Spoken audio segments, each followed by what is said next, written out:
Assalamualaikum warahmatullahi wabarakatuh.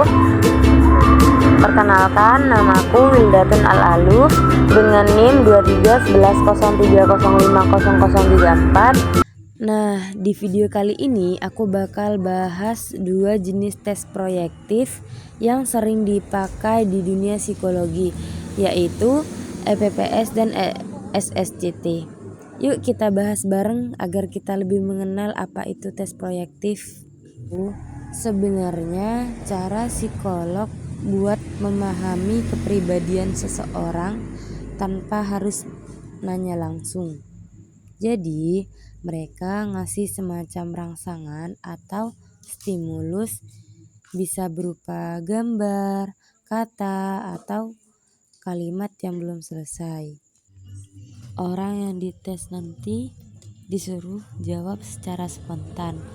Nah, dari jawaban itu bisa melihat cara dia berpikir, ngerasa, dan melihat dirinya sendiri.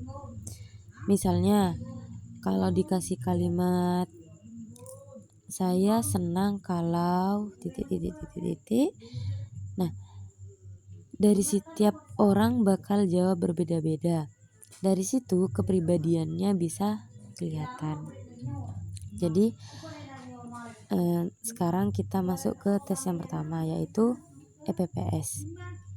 EPPS itu singkatan dari Edward Personal Preference Schedule yang dibuat oleh Alan Edwards berdasarkan teori kebutuhan manusia dari Henry Murray. Tujuan tes ini dibuat tahu apa yang paling dibutuhkan atau diinginkan seseorang. Misalnya nih, dia lebih senang menjadi seorang pemimpin, membantu orang lain, atau lebih suka jadi pusat perhatian. Bentuk tesnya berupa 2 pernyataan positif dan peserta harus milih satu yang paling sesuai dengan dirinya. Contohnya, yang pertama tuh, saya suka menolong orang lain. Yang kedua, saya suka kalau diperhatikan orang lain.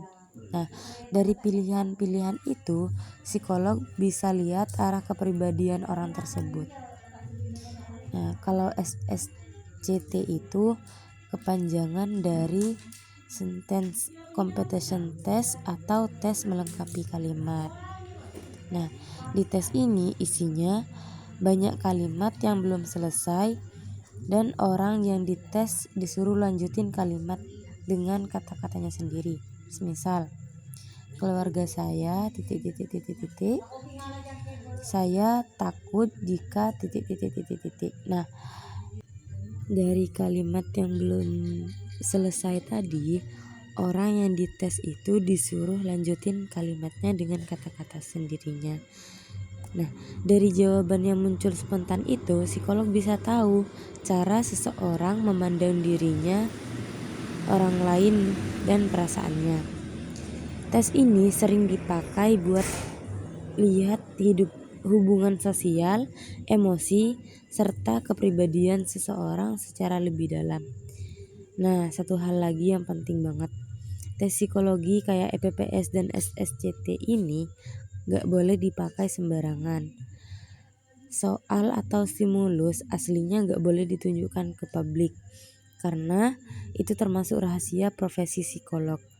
Selain itu, hasil tes seseorang juga harus dirahasiakan, karena termasuk data pribadi yang sensitif. Menurutku, tes proyektif kayak EPPS dan SSCT ini menarik banget. Kenapa? Karena lewat tes ini, psikolog bisa ngerti sisi-sisi kepribadian seseorang yang gak kelihatan dari luar. Terkadang orang terlihat baik-baik aja, tapi dari tes ini bisa kelihatan kalau sebenarnya dia lagi menyimpan perasaan tertentu. Jadi, tes ini dapat membantu buat memahami diri sendiri dan bantu psikolog kasih arahan atau bantuan yang lebih tepat. Nah, itu tadi penjelasan singkat tentang tes proyektif, EPPS, dan SSCT. Semoga video ini bisa menambah pengetahuan kalian tentang cara psikolog memahami kepribadian seseorang. Terima kasih sudah menonton. Wassalamualaikum warahmatullahi wabarakatuh.